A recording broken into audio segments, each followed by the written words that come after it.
And then over here, someone said, well, they said something like, who's Curtis, anyways? And I was like, I look over and I'm like, well, I'm Curtis.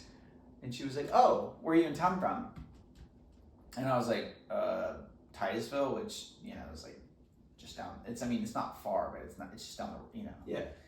And they were like, oh, and they're confused now. I'm confused. And they're like, well, welcome to Orlando.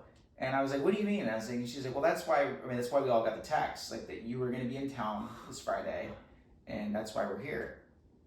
And I just had this moment. I was like, he threw like a party for me. Whoa. Like God was speaking to people, telling them to throw parties that I might not even show up to. This is what kind of love,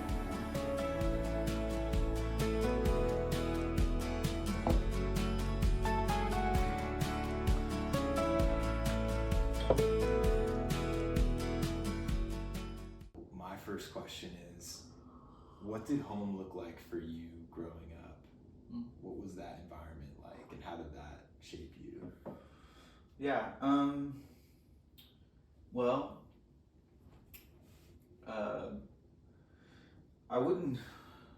I don't think I ever thought it was like home, but at the same time, it was all I ever knew, right? So it's not like, what I should say, what I define home or what I know home to be now, I definitely didn't have that growing up. And I saw like pictures of that and stuff, watching Disney Channel and everything. But and at my friends' houses too, I noticed things were pretty different from the way I was growing up when I would go over there. And I would definitely try to stay at friends' houses as long as I could. But for me, my dad and my mom both struggled with addiction, and it just brought a lot of inconsistency. It brought a lot of pain, a lot of confusion, a lot of moving around, a lot of disappointment, and again, just like nothing was consistent. Everything was kind of chaotic. There was no space to kind of like just as a kid, you learn what's safe and what's not, what room's okay, what's not, where you can play, where you can't play, and there was never any kind of like boundary to that. It was just always kind of chaotic. Some kind of like safe place, and not having that, I noticed, I would I would overstay my welcome at friends' houses. As long as I could stay there, I'd crash there. As long as I could eat dinner at their house, I would continue to do so. And given like, my mom was more of a functional addict, but my dad, he was either like all in or all out. And so when he was clean, we would start to kind of get some kind of like rhythm going. But for the most part, it was never long enough to really start to like rest in that and settle in that. And until I was about 15, then there started to be some kind of span where we started to rest. And then it's like, well, then by that time I had built up quite a bit of anger and resentment. So it was hard to lean in because there's a lot of unforgiveness in the way. So I definitely would say that I didn't find it at home. And I didn't create it for myself. I really just found it elsewhere as much as I could. Kind of lived off crumbs, in a sense. I was a little bit here, a little bit there, and I think seeing it in my friends' lives. My friend Tyler Lawrence, his dad, ate the same couple cereals every morning, and like they had the same dinner every Wednesday night, kind of thing. Like they had like this rhythm and routine, and I think seeing that and seeing how like healthy and there's just a flow and an ease to it. They were enjoying their lives, right? And I think it put this like subliminal or subconscious hope in me that like you can get this one day, which is crazy because it definitely wasn't ever shown to me in my house. So to see that definitely kind of, I really just survived. I don't remember a time was watching this movie a few years ago, that movie Inside Out. Yeah. The Disney Yeah. or Pixar or whatever. And there was this scene, and this girl, essentially the whole premise is like they personify emotions. They put characters on the emotions. For anyone who hasn't watched the movie, you should watch it. But she falls into like this depression, and Joy is trying to like put joy back into her mind and into like her being. And so she replays this memory of her ice skating in front of her dad. And I'm in the movie theater with my girlfriend watching this movie, and as they play this moment of joy that she has, I start crying, and I have no idea why I'm crying. And my girlfriend was, she's like, "Are you okay?" Because it's it's a kid's Disney movie. But I realized, shortly after, I was like, I never had that like carefree moment. Like that girl was ice skating in like complete utter freedom, knowing that her dad loved her and that he was there with her and delighting in her. And she was free and like having a full creative expression of like what that looked like. And for her was ice skating, but it was just like this moment of like heaven kissing earth and bliss. And I realized I don't remember any of those moments growing up. It was always kind of like, even like if it was a facial expression, it was like tough and it was hard, and like you just had to like get through it. And I mean, anyone that's been through, someone that's close that has addiction, they know like it's like, there's theft involved, there's people that, are under the influence that have one motive, so they're willing to do whatever it takes, fight, kill, steal, whatever they need to do to get high. So just imagine that around, a 6-year-old, 5-year-old, 10-year-old, 12-year-old, it's just like there was every stage, there was just like this chaos and drunkenness and fighting and absence. So that's a long answer, but my parents were sick, and that's the way they dealt with it. Was to numb it. And I wasn't a matter of like, having a conversation with them like, hey, I really feel like we should have home. I mean, this is all hindsight, right? It was more like stayed at friends' houses and kind of just survived it. Wow. You talked about Inside Out and how that girl, I think for the movie, she has a long time before she can really recapture that joy, and she sort of becomes hardened, or those other emotions start to take over. If I remember correctly, it's been a few years. But do you feel like you had a similar moment or transformation where you didn't have that carefree stability? Therefore, do you feel like you had to develop some kind of armor, some kind of shield to protect you from that? Yeah, still trying to take it off. Honestly, like they say, when you're in a triggered response, that you have to like that fight or flight. I'm definitely on the fight side. Talk about it's really embarrassing, but it's just like, man, I be a tough guy, be too cool, too tough, too hard, like no one F with me kind of thing. Walked around like that, acted like that. It's what kept me safe, at least in my mind at the time, especially. There was a part of me being tough and being hard that protected, like, me and my sister. And I wouldn't say that was all, it was all me being tough, but I think like when I realized, like after getting in a fight or after like confronting someone and trying to like put fear into others, how when I look back and I'm like, gosh, man, like if I if I think about that person and I think about who I am today, I'm like, God, that's like so far from how I really feel, what's really on the inside. Like if I could connect with any character, probably be Winnie the Pooh. Like legitimately.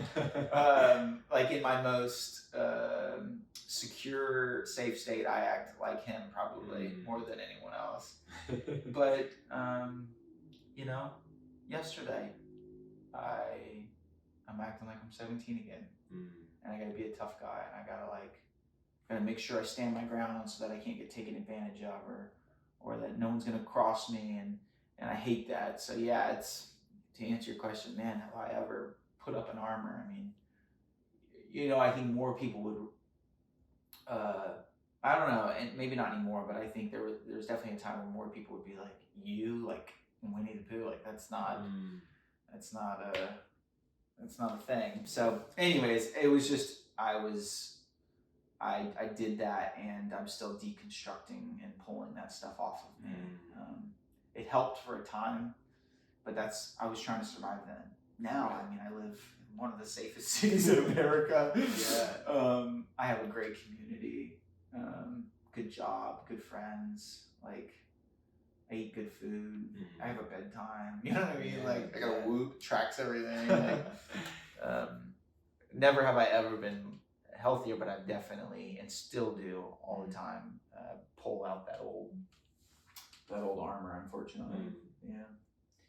Well, I'd like to unpack that a little bit, that journey of, obviously you said the armor is still there in some capacity, but it's less now. And maybe the scales that have been developed, like maybe have been grown over and maybe replaced with new life.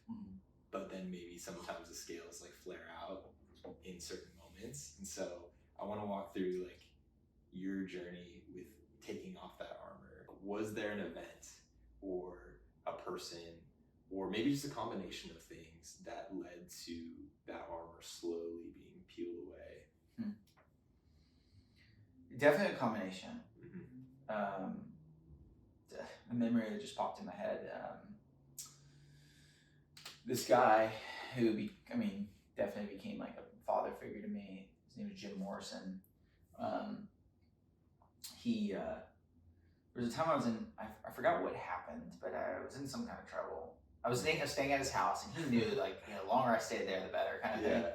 So he's let me stay there, but I had done something, and instead of like scolding me and like disciplining, and not that, like, I know this sounds kind of weird because but it's what I had known. Like if I had done something wrong, like it's just always just like, like think about how someone who's unhealthy would deal with it. Just yell at you and like scold you or whatever, instead of like actually communicating to you like, hey, this is wrong and this is why, and I still love you, but this is who you are. Right. He did that for me over and over again, but there was one time in specific where he addressed something to me, and it ended up leading into me like really starting to even process the idea of forgiving my mom. And that was such like a crazy idea at the time, because it was just like she had just left a couple years prior.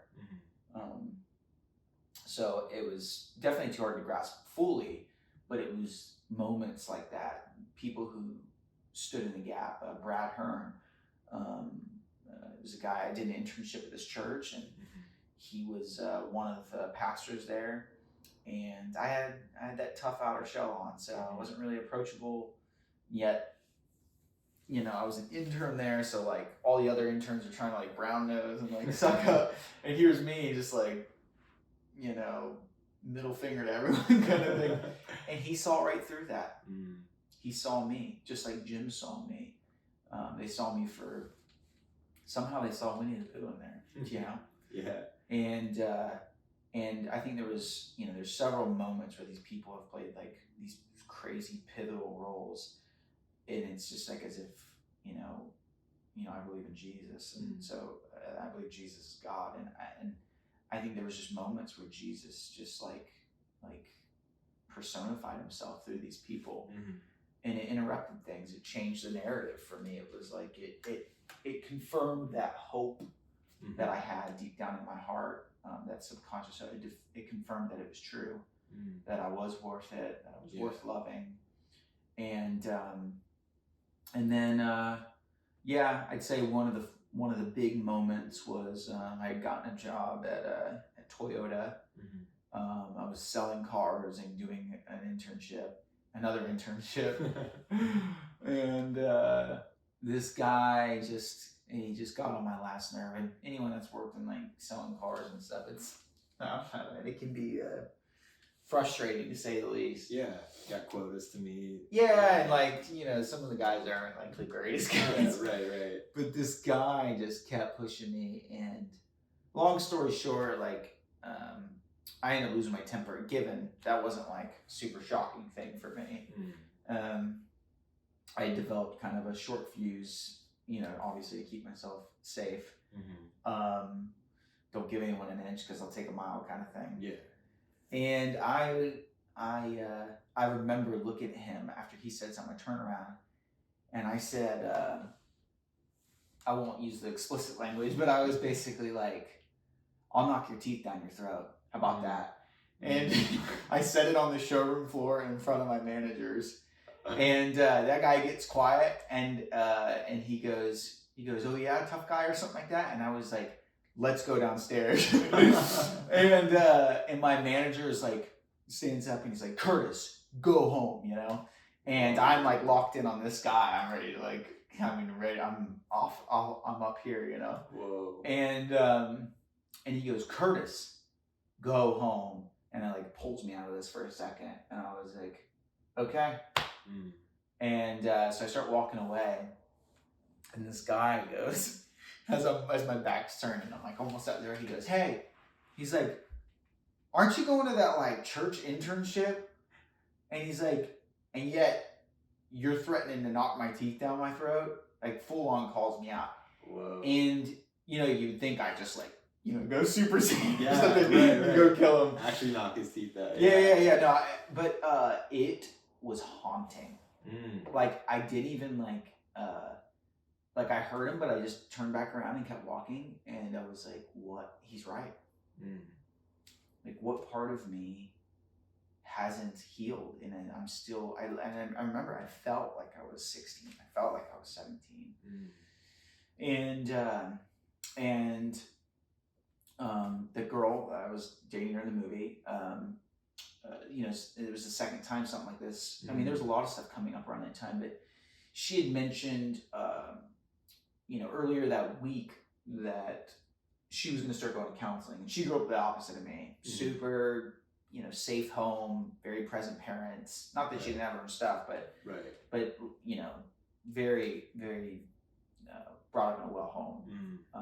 And she said she was thinking about going to counseling, and I remember it kind of like scoffing a little bit and being like, "What for?" This is before counseling was cool, Yeah. And she was like, "I just have some things I'm just like trying to work through and like process, and I think doing it and bringing it out into light with some other people would really help. With a professional would really help." And I was like, never heard it put like that, And so I was like, maybe I should consider counseling, So I pray about it. God, do you? Yes. It was like this resounding yes. And I did like the craziest thing, man. I literally went on Google and typed in Christian counseling near me. And I got on some page and I'm looking through these people and I saw this guy. And his name is Justin Monteau. And I saw him and Monteau. I can't ever say his last name right, but put a subtitle on the bottom of his name. Yeah, and it'll be in the show notes. Yeah, there we go. But I saw it, and I just knew, like a really, like it was like a whole. I felt like it was like a whole God ordained thing because it was just like this, like very instinctive, like that's the guy. And it'll be 5 years in a couple months that I've been going to therapy since, and that single-handedly for sure has been one of the most transformational pieces. But all of these moments, really, I think, all make up this bigger piece of art, or they all add up to this this thing of me going to therapy and getting help, and realizing that I've experienced a lot of trauma and that I was acting out of these post-traumatic stress responses, and that it was something that was never going to be me willpowering it, but it was going to be something me surrendering. Yeah. So I've been on that process of learning how to surrender, facing the things that I need to face. My buddy Chris from Ireland, he always says, you can't conquer what you won't confront. And so to conquer these things, I've been confronting them and kind of venturing the valley, you know? Wow. Man, there's a lot there. First off, thank you for sharing that. Yeah. Sorry for it was so long. No, this is great. I can be long-winded a little bit. No, man, no apologies needed. This is so good. At what point did you leave the Florida bubble, or maybe the bubble was already popped and you're like, I'm getting out of here, and decide to do a church internship? Right. And maybe to add another layer onto that, what was it like going into a community context, knowing that you had these hard edges? Did you fear that people were going to perceive you a certain way? Well, to answer probably that, I mean, I think there's like a gap of like, so when my dad would get clean, you know, usually it was like 1 to 2 years. Okay. So it's just enough to like kind of like a year would be like, or 10 months, you know, it'd be like, okay, like processing what happened before. And then right when we start to like, maybe like have some of those conversations, or maybe not even conversations, I was young, you know, it's, you know, starting to get any kind of comfort, he would relapse. During the times he was clean though, you know, he would say things like, you know, yeah, God brought me out, and it was his testimony, you know, like God saved me, and it was the second time I've, you know, relapsed, and God brought me out again and put me back on my feet, and it was like this like triumphant thing, and he helped a lot of people, dude. I mean, 900 people showed up to his funeral, right? Wow. It was crazy.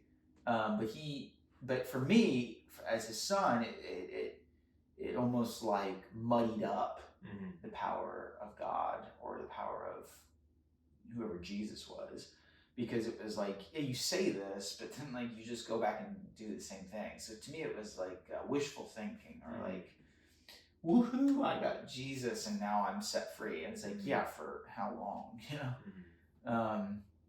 So I didn't really want anything to do with the whole Christian thing, even though like I would go to the church with him when he would go. So I had a lot of rough edges and stuff, but one of my closest friends, one of those houses that I stayed at a lot and tried to get away from my house at the time, he passed away in a car accident. And when that hit me, my mom was, you know, out of the picture. My dad was using at the time. I was 14, and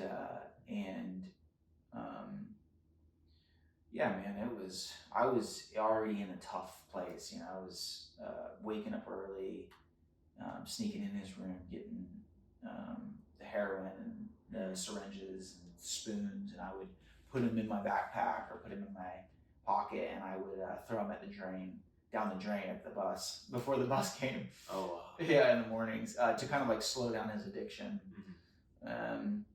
And, you know, the house was, you know, a mess. There was, you know, hardly any food. If it was like stuff that his addiction, like he would eat popsicles and like, you know, to cool off, because he was speedballing and shit. Sorry for my language. Little seagulls sound like. So I was in a really like tough survival state again, and yeah, man, I mean, just to go for it, I got to a point where I was like, I didn't see a point in living anymore. I was 14, and all that experience was in and out, this person in the house. I mean, it was chaotic, and I started to lose hope. And yeah, I knew I had these pills that I could take, and that if I took them all and went to bed, I probably wouldn't wake up, you know? And so I started thinking about it, and it was like 4 a.m. one night, and I remember hearing something, and my dad at the time, he had tried to sober up, and I don't know why, but maybe he was just trying. I can't remember fully, but he was trying to get clean, and he was going through withdrawals pretty bad. But I remember thinking, like, I remember putting my last bit of hope in him getting clean, and I remember waking up and went into his room. Like I heard something, and I went to his room, and it was like 4 a.m. and I could see through the door. I could see him in his bathroom shooting up again, relapsing. And I remember having this moment where I kind of wanted him to. I just wanted it to be over, and I was hoping he would die. And I don't share this version that much. Immediately I realized what I was thinking and praying, and I felt horrible, felt a lot of shame, went back to my room. I just grabbed those pills and I was like, forget this, And I said like those famous words. I just had a moment where I was like, God, if you're real, before I could even finish the sentence, man, it was like this warmth just came crashing over me. And I just sat there in that presence. I mean, I could hardly move, but I remember just hearing in my spirit, I love you and it's going to be okay.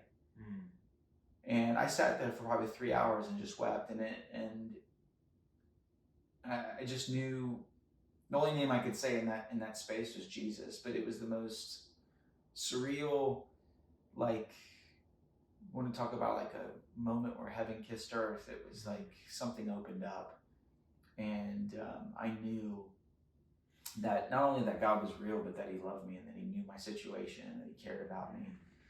And I told Him.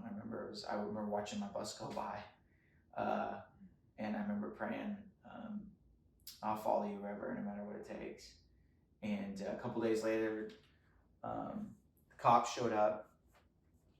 They had a warrant for my dad's arrest, and I'd always lie to him. And this time, I told him that they'd said, "Hey, is your dad home?" And I'd always say, "No, he's not here." This time I was like, "Yeah, he's sitting right here." And I remember him looking at me like, "What did you just do?" And they came in and arrested him. And me and my sister got put with a foster family that took us in, and the McCotters, and they took us in, and we lived there for a year, which, that was, typically we would go with my mom, and that gets into a whole other thing. But basically she said that she couldn't take us, and we went and lived with this foster family. And I started my like journey with Jesus. And so fast forward to the internship thing. He was my North Star after that. Following God was this like beacon of hope or beacon of light that like helped me. Like I know I'm in a lot of darkness, but I got this one thing I just got to like keep going towards. And there was anger and resentment and forgiveness and all this stuff that was like clouding my view. But like I knew I could just like, if I could just somehow like claw my way through, I could get there one day.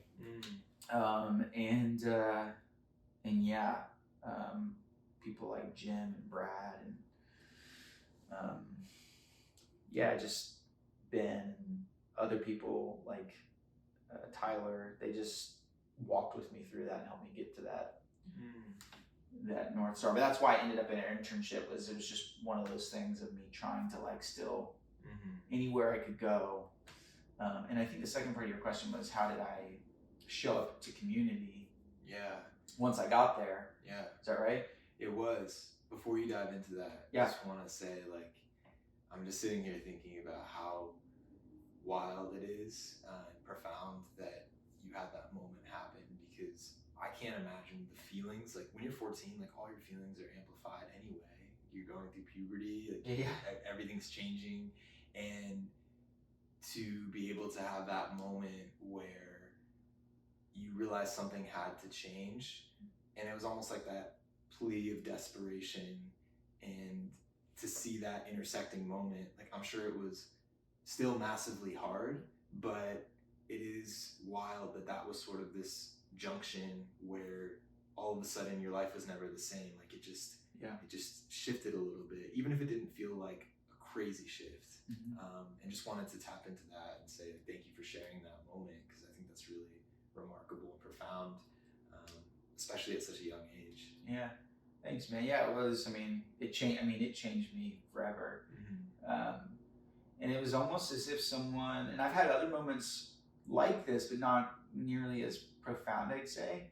But essentially a moment where just like awareness, right? Like that someone had just like taken off like blinders, or like almost like cleaned the lens. It was like, oh, like I'm not alone. Like I'm loved and I'm cared for, at least by something. I don't know what that was. I think it was Jesus. So, of course, and then I have my doubts along that too, and really like dug deeper and was like, is this who I really believe in? Is that what I really experienced? And all the doubts and stuff. I think like in the process of wanting to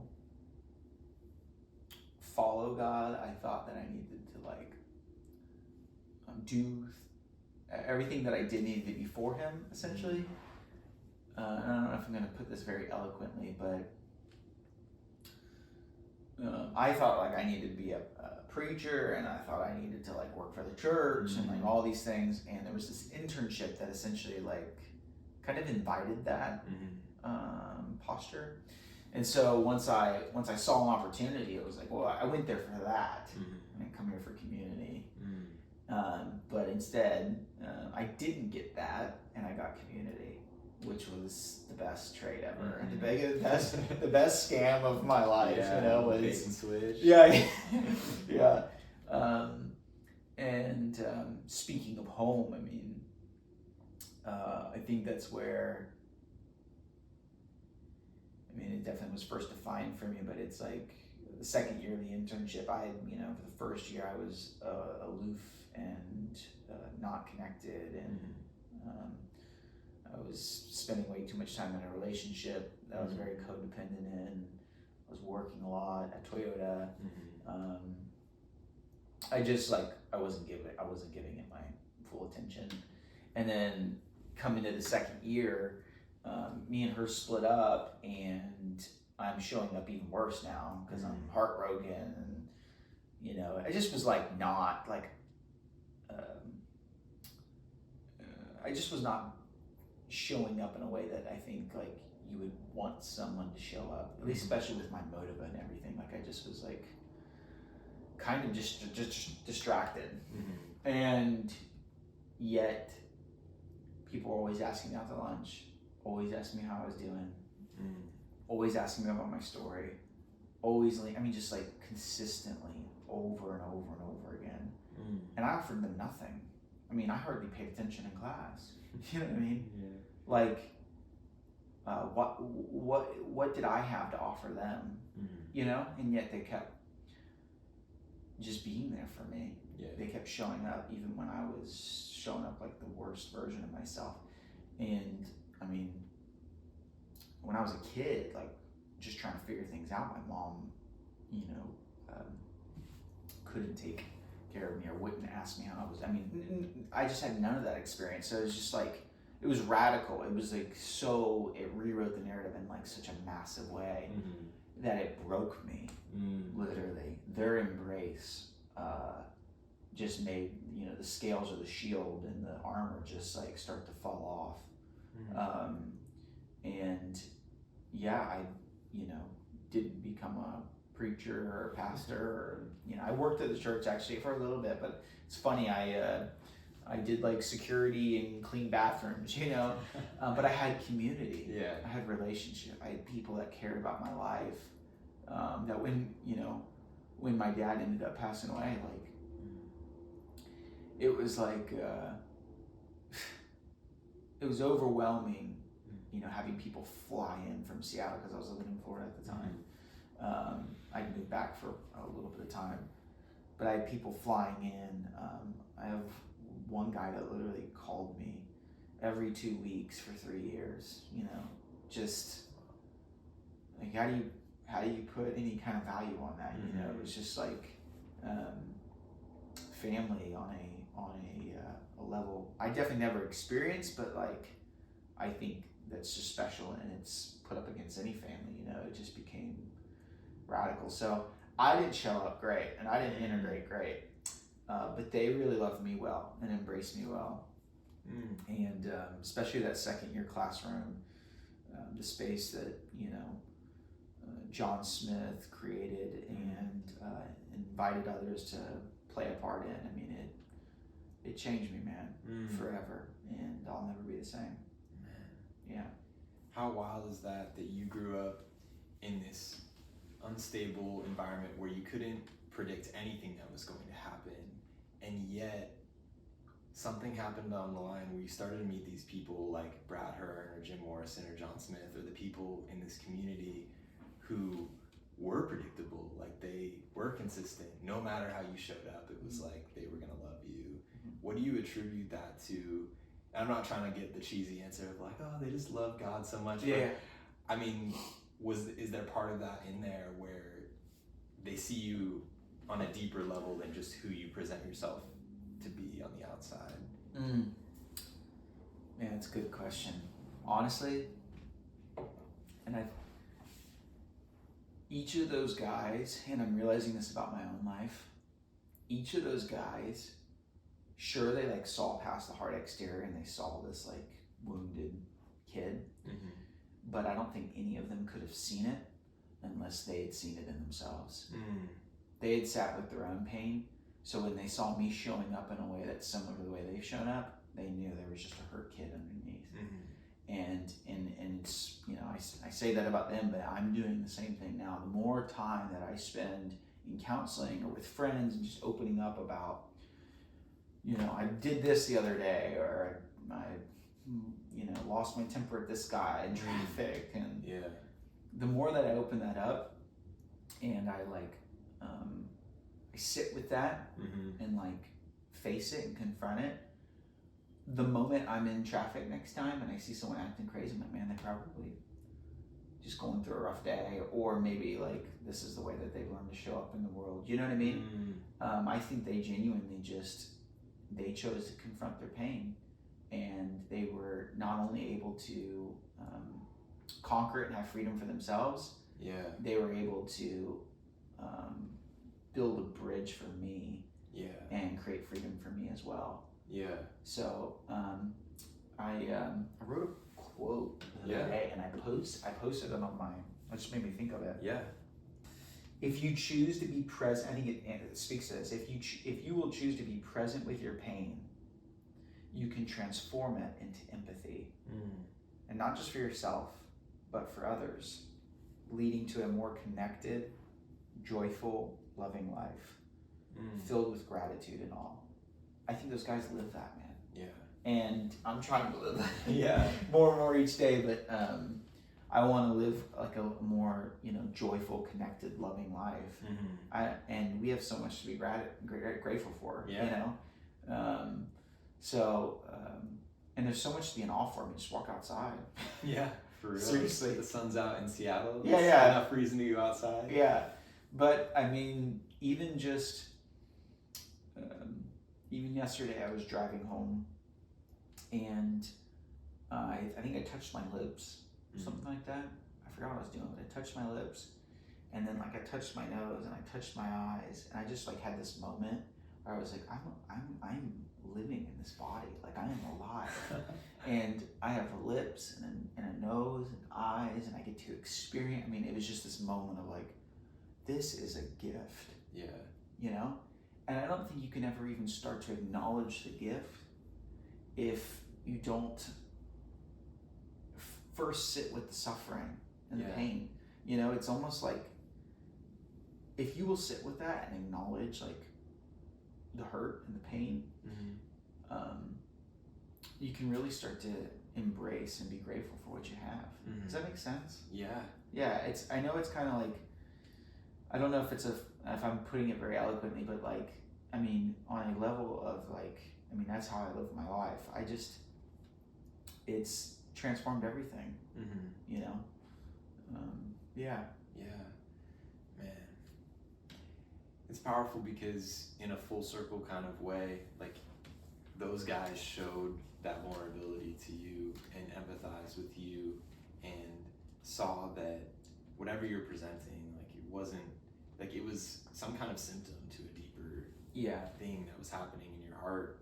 And it's cool, like now you carry that same empathy, and so maybe down the line, or maybe you already have like passed that along to other people going through a similar struggle. And I think it's cool, it's like this multiplying effect where it's like the more that we continue to like learn each other's stories and empathize with one another, maybe it just keeps multiplying out where we become more compassionate and understanding, and you start to see less like the super cloistered, closed off, angry people, and more of the people that are willing to sit. And I'm not saying it's easy by any means, I'm just saying like it feels like there are two pathways. Like there's a pathway where you shut it down, you bury it, and nothing happens to it, or you plant it and it grows. And I know you like farming and gardening, so I had to throw in like a horticulture reference, but it can produce fruit that other people are now able to enjoy. As you were saying, you're like, I know it's not easy. I was just thinking, you know, with certain people, it's whatever. You know, you can have the thought about like the guy in traffic, right? He's just having a rough day. Right. But what if your mom? You know, and you're like, why did you leave? Like, what do you mean you couldn't take care of us? You know, that's something that was really difficult for me to grasp and to sit with, and to give her, quote unquote, an excuse or narrative or a reason. Like there's no room for that, right? Like at least from a 14-year-old hurt perspective, like you have no right. How could you do this? And that crippled me, man. That was like, it was like as if I was trying to play basketball with like one arm just like tied behind my back. It was just like I couldn't even start to play the game in certain areas in my life because I didn't give her any space that God had given me, right?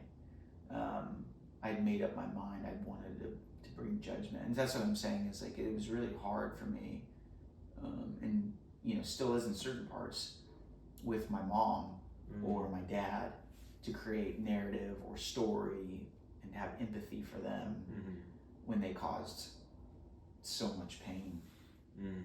So it's definitely not easy, especially in certain cases, but not only has it been done for us, if we ever genuinely want to be fully free, we have to forgive. We must.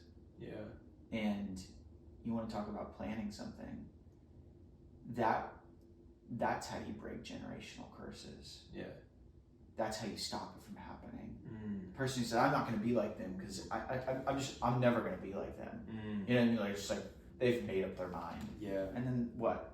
They're like them. The only way it changes is if you can sit with the pain that they weren't willing to sit with. That's how you break generational curses. That's how you stop this. Like this isn't going to happen in my family line. Well, then someone has to sit with the pain, right? Someone has to forgive. Someone has to take it to the cross. Someone has to give it to God, so that a new narrative can be written. Otherwise, it just keeps replaying. So absolutely. It makes me think of that verse. Love keeps no record of wrongs. And that's hard because like we live in a very like eye for an eye society. It's like somebody messes you up, sue them, you know? And to a degree, I'm not saying that justice is a bad thing. I just think that on a deeper level, those cycles of hurt get perpetuated, like you said, when we take on the very same posture that we wish to distance ourselves with. And I'm curious, like, what gave you the courage to do that for your mom or for your dad, and be able to now approach them and forgive them and love them and just be light to them? How were you able to do that?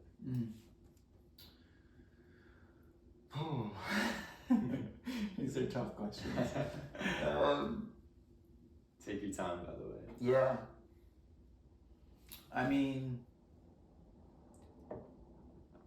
I think it starts with you.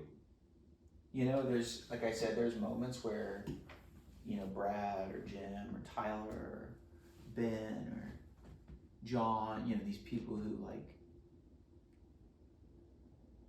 loved me when I wasn't really showing up in the best way, and there's this like moment of like grace and mercy that's been poured out of me, and it makes you like it makes you want to treat others the same way. It's like, well, like I know, like it immediately creates some kind of empathy. But like when you're talking about deep pain and deep hurt, it's like, but don't, like, I'm not gonna take this and extend it to my mom. Like I'll extend it to this realm, but I'm not gonna go there. I think what took me there was moments of when I hurt other people. So like, for example, when I got into a relationship that I realized, a dating relationship, like where I realized I was hurting this other person, I had realized I was holding them to a standard that they were never really meant to. I was making them pay for what my mom had done. And when I saw how I hurt other people or put unrealistic expectations on people that came out of a place or was born out of a place of resentment and bitterness or unforgiveness towards my mom or my dad, and I saw how that hurt them, how they could never live up to it, how much chaos, I just realized I was almost essentially making someone else pay for what she had done or what he had done. And seeing how I was causing that pain and that hurt to that person made me think, I need to deal with this. I need to like face this. And that was hard, just because it meant that I needed to go back to the pain. I needed to like revisit that story and somehow create a different definition, which could give my dad or my mom an out, meant forgiveness. So it wasn't so much that like, oh, I just want to like deal with all this and be free from all this. It was, unfortunately it took me hurting people to realize I don't want to show up this way. I don't want to hurt anyone. And I'm doing it because I'm trying to keep myself safe. And I don't want to, but like there's this like response that's happening, a triggered response that I need to control this or manipulate this, or I need to fight this to keep myself safe. It's at the expense of hurting someone else. You know, so I think that was my greatest motivator, is just not really wanting to hurt people. And realizing that, you know, the whole hurt people, that means I have hurt that I need to deal with.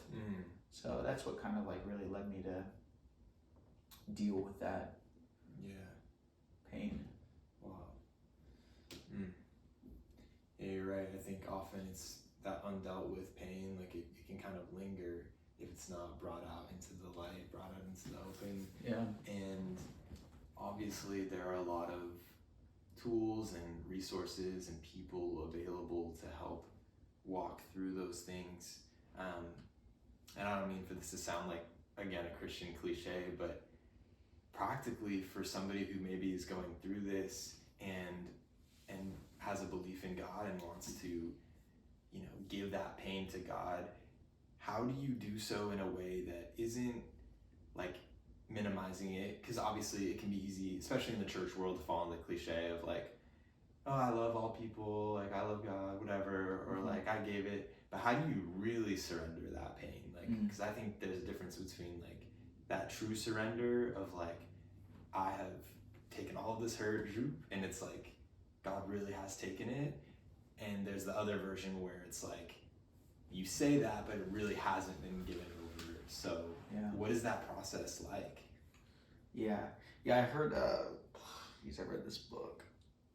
This guy was like, this Christian guy, but it's so like, I mean, God, Lord, forgive me, because I'm getting ready to be a little crude, but it was just like, like a dead man can't get angry, you know, a dead man can't, you know, it's talking about this idea of like, we've died with Christ, you know, like, so you can't hold offense and you can't be angry and you can't be, and I'm like, and I remember reading and being like, dude, like, get real. You know what I'm saying? Like, that is not the case. Like I was hurt, you know, and I wanted to be like justified and given. Yeah, it's right, but it's so not like put in the right way. You know what I mean? Yeah. Jesus doesn't say to like deny your pain or like, or he doesn't say to like, don't acknowledge it. He says to bring it. Well, you have to look at it to even bring it. You know what I mean? You have to sit with it. He says, bring it to me. Yeah. And I think there's an unpacking of that. You know, there's a sitting with it. And I think primarily you have to confront it, like what Chris said. You have to, if you want to conquer it, you got to confront it. And I think that's best done with community, with people. So finding 1, 2, 3 people that you can really like trust, that you can say, I'm going to let this person in. I'm going to choose to be vulnerable, not transparent. Like I'm going to share my stuff on Instagram. Vulnerable, like I'm going to let someone speak into this, not just like I'm just going to air my stuff out, but I'm going to let someone speak into this and challenge it, and really like have people invited into your story. Choosing to take that step with some people that you trust, I think, is like the main thing. And then as you bring those people in, I think that's like one of the most, I think that's the number one way that God shows us his love is through each other. And so I think you'll start to experience the grace and the love of God through your friends and your community that you've put around you. So I would say, choosing to be vulnerable with community, or I should say confronting it, if I'm like doing steps. Yeah, sure. I would say being willing to confront it, like having the moment of courage of like saying, okay, I don't know how I'm going to do this, but I'm going to confront this. It's definitely like a David and Goliath type thing, right? I know that like people have overcome their stuff, and so like if God did it for them, he can do it for me. And maybe you don't think God can do it, well then do it for yourself. You know, like go down swinging if you're going to go down. And then find the people that you're going to go to war with. Who are you going to venture the valley with? If you're in the valley and things are darker than they ever been, who do you want by your side? Who can you have? Who can you trust?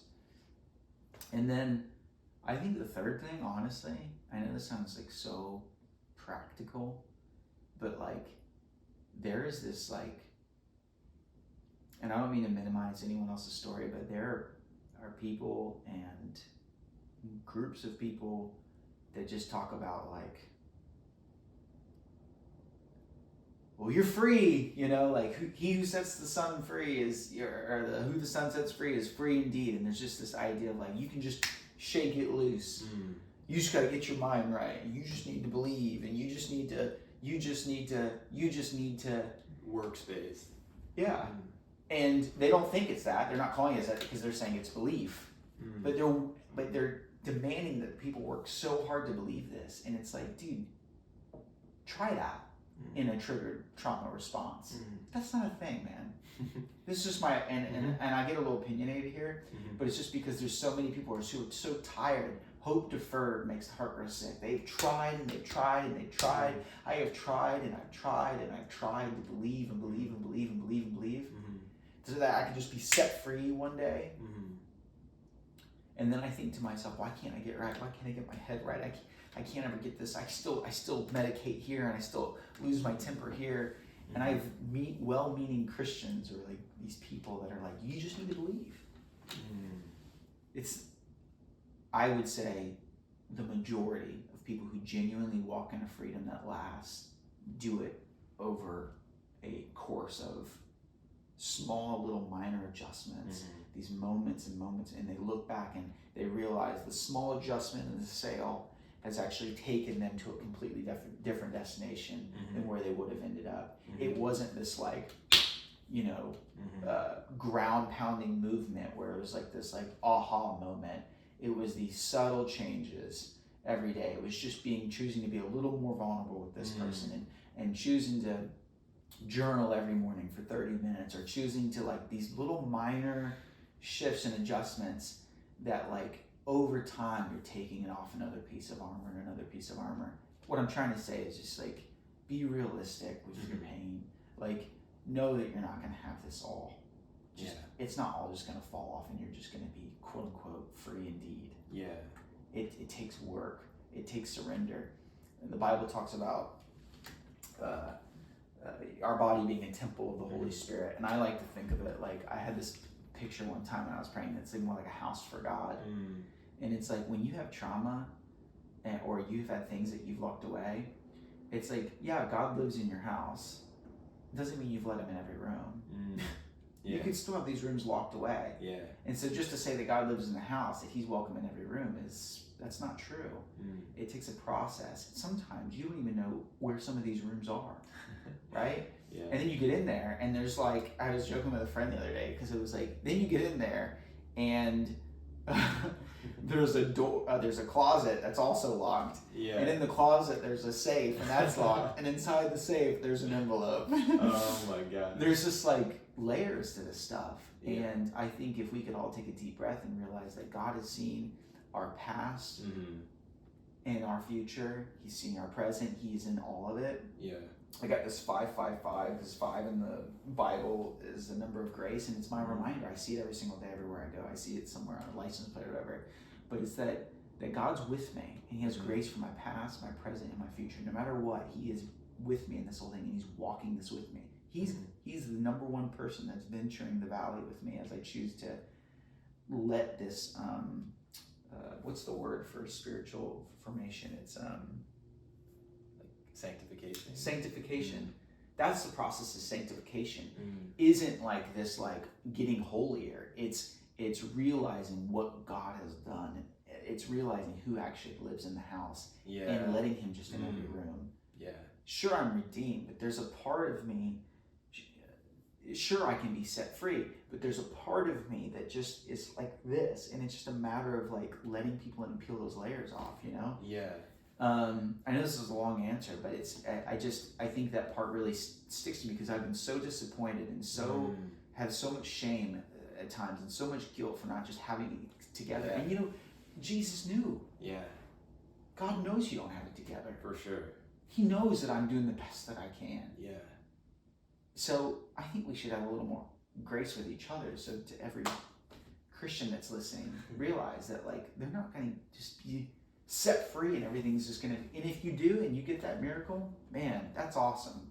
Most of us, it's going to take time. It's going to take a lot of just working things out, continuing to let people in and letting the sanctification happen. And so yeah, being willing to confront it, having the courage to confront it, having community, and then just having an awareness that it's going to take time. Yeah,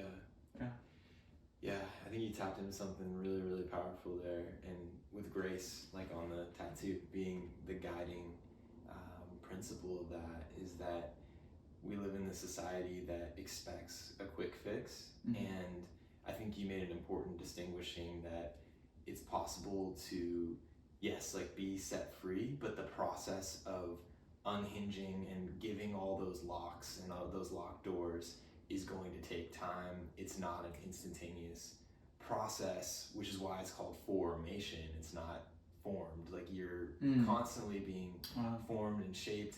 And obviously it's a nuanced topic to get into because don't want anyone to misread that on one hand that is about works, but also don't want people to see the other extreme and be like, boom, I raised my hand when they did the altar call in church, and now I don't have to do anything. Like it's, or that I should be, or that I should be free now that I've raised my hand, or that like I just need. It's just a mental thing.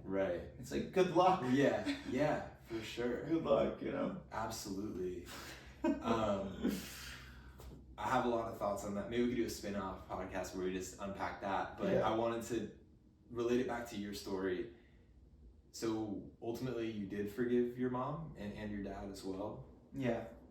I mean, Do you want me to share about that? Yeah, if you have time. Sure. I mean, I'm on your time, bro. Yeah. Yeah, so fast forward, I'm at the internship. I have this crazy experience with the church, and this like family becomes. I mean, this internship becomes like a family. I have community now. I have a great job at the church. I feel connected, and I get a phone call from my dad, and he has been clean for about 3 years at this point, and he's 62. And he's like, hey, he's like, I'm getting ready to graduate the internship. And he's like, hey, so summer's getting ready to come. He's like, hey, I have this idea. I want to kind of go on this big trip, like a retirement trip. For 3 months, I want to ride my Harley around and go visit friends and stuff. And would you be willing to run my business for me? Pause, time out. Yeah, whoa, that's a lot. Yeah, and dude, I've never been more happy. I've never felt more purpose.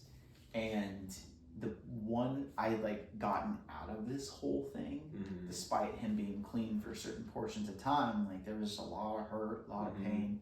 And now you're asking me, as I'm living my dream finally, I've gotten way closer to the North Star than I've ever gotten. You know, the hope is being lived.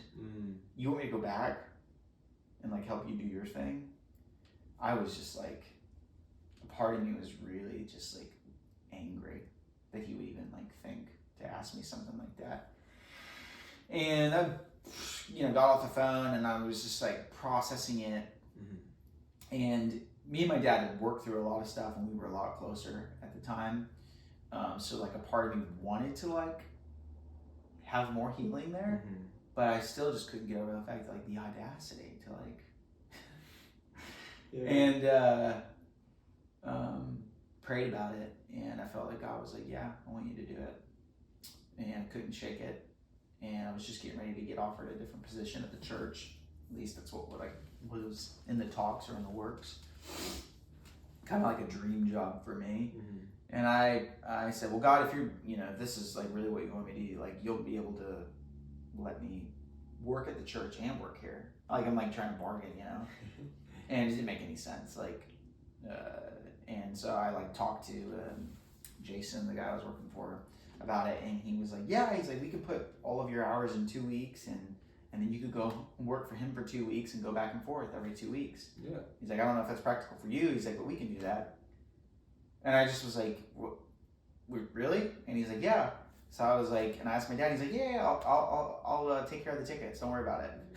So next thing I know, for the entire summer, I would be in Florida for 2 weeks, running his company, and then I would fly back up here and work for the church for 2 weeks. And it's just one of those things that worked, I guess. And through that time, me and my dad got super close. I mean, I was running his business. He was sending me pictures. I mean, I was really able to kind of help him do this retirement thing. Yeah. And then the last 2 weeks, it was my last 2 weeks. I was on my last 5 days. I was getting ready to fly back out, and it was done. His trip was getting ready to end. Yeah. He said he wasn't feeling well. Started driving home, and one of his friends pulled him over and took him to the airport and said, hey, I'm going to fly him back, and flew him back. And when I pulled up to pick him up, he was in a wheelchair. And anyone knows my dad, he's not getting one of those unless he has to. And long story short, he was having complications with type 2 diabetes that he just got diagnosed with.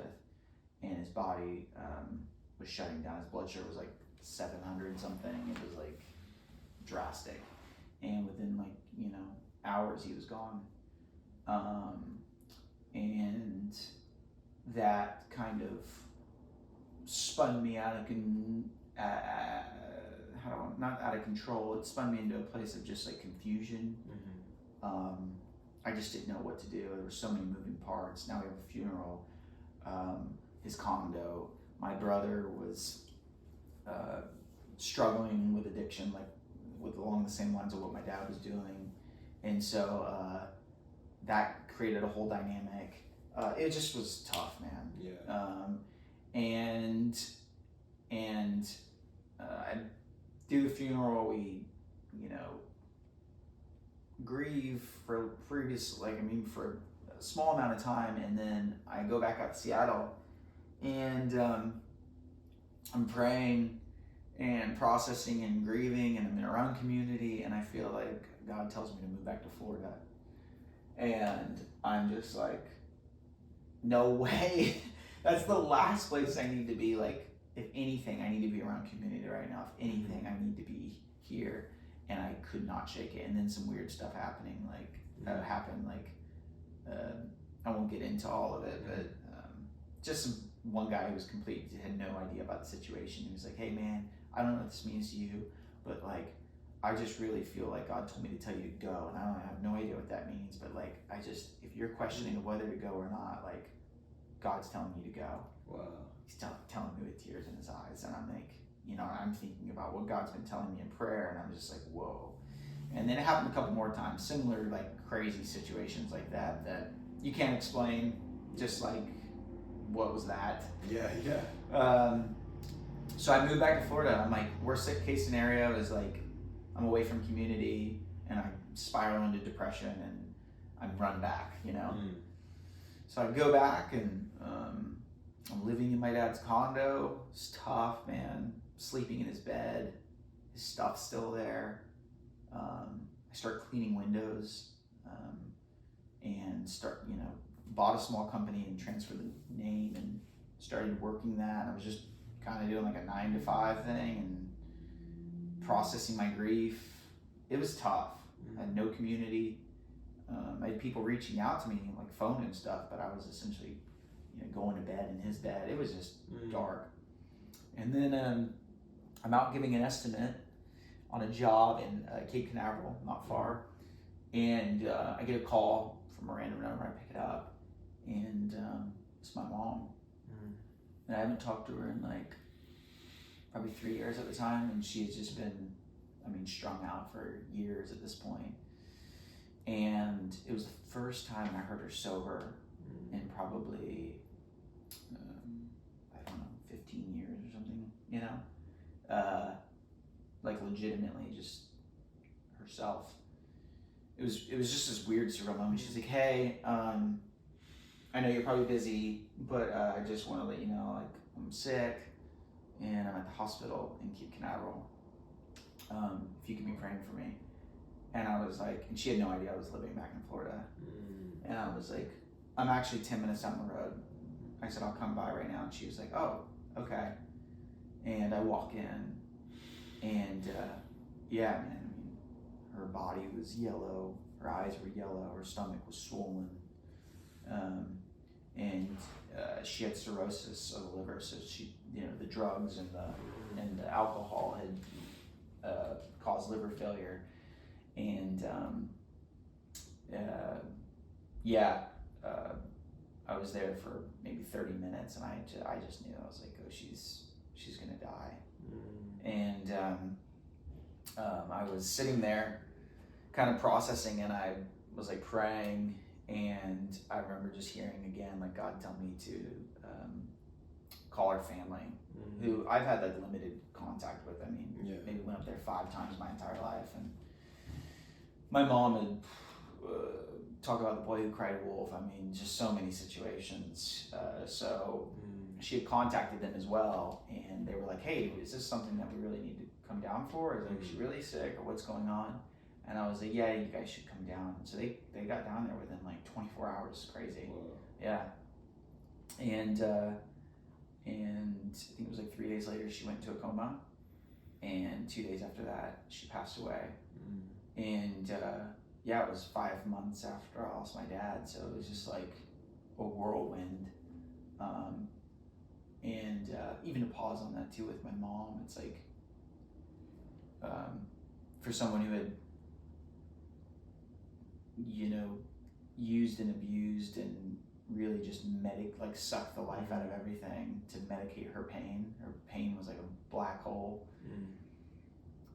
The fact that I was there 10 minutes down the road to make that call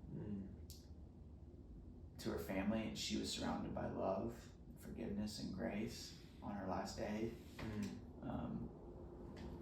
I found out after that the day before she went into a coma, my uncle and my grandpa were sitting with her. I was at work, and she had leaned over to them and said, "Hey, I know I've been running for a long time, and I want to like give my heart to God."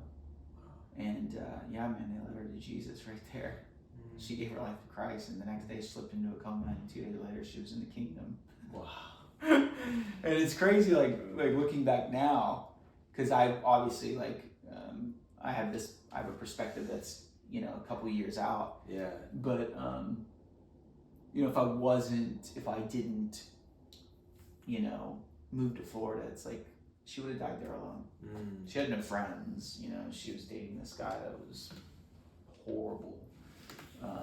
He didn't show up to the hospital or go to the funeral or nothing. I mean, it was just so. All that to say, as much as it didn't make sense, God was leading, and He was doing something for my heart for sure. Me and my mom had a conversation before she passed that was really healing, but also He was doing it for her. He had her in mind, even when she hadn't been thinking about Him for quite a while. So after she passed, things started to spiral at that point for me. Days turned into weeks turned into months. I didn't know who I was. I wasn't thinking straight. And when I think back on it now, there's like this spans of blur.